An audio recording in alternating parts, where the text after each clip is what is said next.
بقى معانا النهارده هنعمل الطاجن المكرونه الرهيب ده. باسهل طريقه. اتحداكي بقى لو عندك صدر فرخه بس هتقومي تعمليه مع كيس مكرونه بقى، ولا هتسلقي ولا اي حاجه، وبنشتراها من المحلات باسعار مهوله.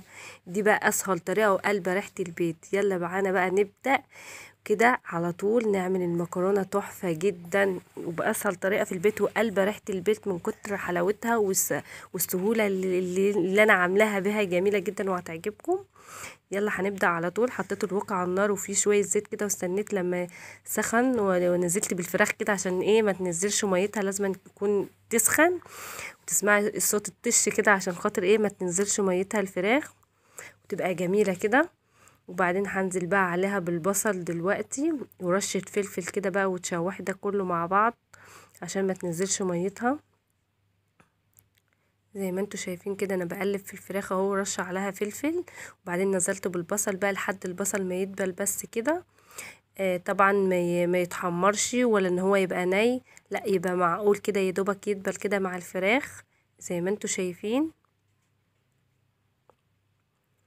نزلت برشة فلفل كده اسود عشان الفراخ طبعا، ورشة بهارات طبعا فراخ، وبقلبها كده كويس جدا. بعد كده بقى هنزل عليها بالخضار اللي عندي، فلفل الوان وطماطم. كل ده هنزل بيه بقى على الفراخ كده ومع البصل، وهقلبها بس كفايه بس كمية الألوان اللي هي فيها والغذاء اللي فيها. والأطفال طبعا في أطفال ما بتحبش الفراخ، ما بتحبش الفلفل الخضار يعني في أي حاجة، لا ده كمية الشكل بس كده يفتح النفس. حطيت البهارات بقى، رشة كمون كده وكزبرة وبهارات فراخ وفلفل أسود وملح، كل ده من البيت. وقلبتها كده كويس كفايه بس شكلها وطعمها تحفه جدا وسهله وجميله. طبعا احنا بنشتري الطاجن المكرونه ده من بره باسعار المولى، واحنا بنعمله باسهل طريقه وبصدر فرخه واحد في البيت. عملت طاجن مكرونه تحفه جدا. دلوقتي طبعا نزلت بطاسه كده على النار فيها شويه زيت عشان اعمل الصلصه بتاعه المكرونه. زي ما انتوا شايفين كده بستنى لحد الزيت ما يسخن شويه، ونزلت بالطماطم والتوابل بتاعتي، مرقة دجاج، كمون، كزبرة، شوية ملح وفلفل، وبقلبها كده كويس. كفاية بس شكل الطماطم جميل جدا، وبستنى عليها بقى لحد ما تتسبك. لان طبعا انا ما حطيتش بصل في الصلصه بتاعه الطماطم، لان انا حاطه مع الفراخ بصل. بحب اعملها كده من غير حاجه، يا دوبك الطماطم والتوابل بس.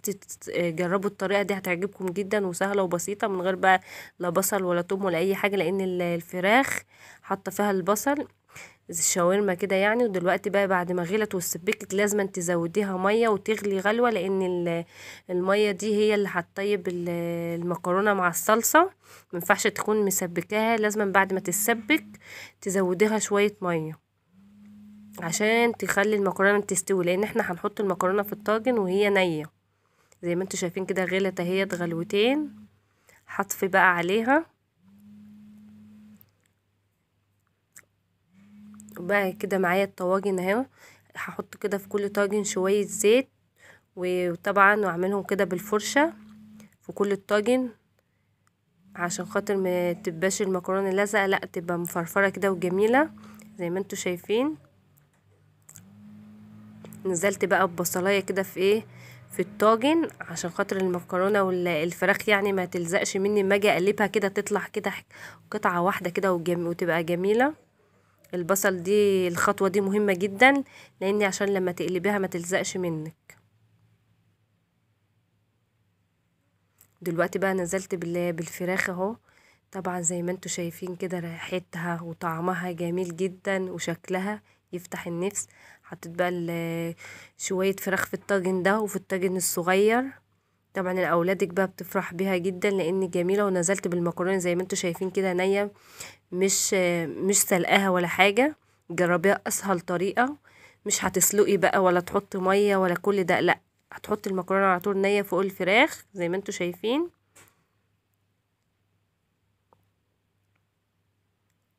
كده. الطاجن الكبير ده خد كيس مني مكرونة، والصغير ده خد ربع الكيس كده. اما الطاجن الكبير ده خد كيس مكرونه كامل عادي زي ما انتوا شايفين، ما تخافوش هتستوي وهتطلع مستويه وجميل. دي بقى الصلصه اللي لما انا قلت لكم لازم تزودوها كده ميه عشان المكرونه بتبقى نيه تستوي، ما ينفعش تسبكيها خالص خالص، وما تحطيش على ميه، لازم تحط عليها ميه كده تغلي غلوه عشان خاطر تبقى ايه خفيفه والمكرونه تستوي معاكي كده. زي ما انتوا شايفين لازم تهز الطاجن كده شوية عشان الصلصة دي تنزل تحت في قلب الطاجن، وبعد كده زودتها شوية مية كمان لما حسيت ان هي عاوزة شوية مية.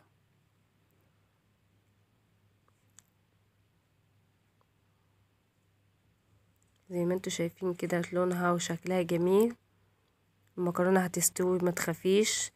لو انت اول مره تجربيها كده لا هتجربيها على طريقتها هتعجبك جدا. دلوقتي انا دخلتها الفرن وطلعتها اهو، بمسك كده السكينه والف كده حوالين الطاجن كده في المكرونه بالسكينه كده الاول، وهقلبها معاكم. بص بقى على الحلاوه والجمال بقى، طالعه كده قطعه واحده ومش لازقه كده في الطاجن وجميله جدا تفتح النفس. المكرونه مستويه خالص قدامكم اهيت جميله. وبقى لو انت لحد دلوقتي ما اشتركتيش مستنيه اشتركي معايا في القناه، هتشوفي معايا افكار وحاجات جميله هتعجبك جدا. متنسيش بقى اللايك والشير. زي ما انتوا شايفين المكرونه مستويه وجميله.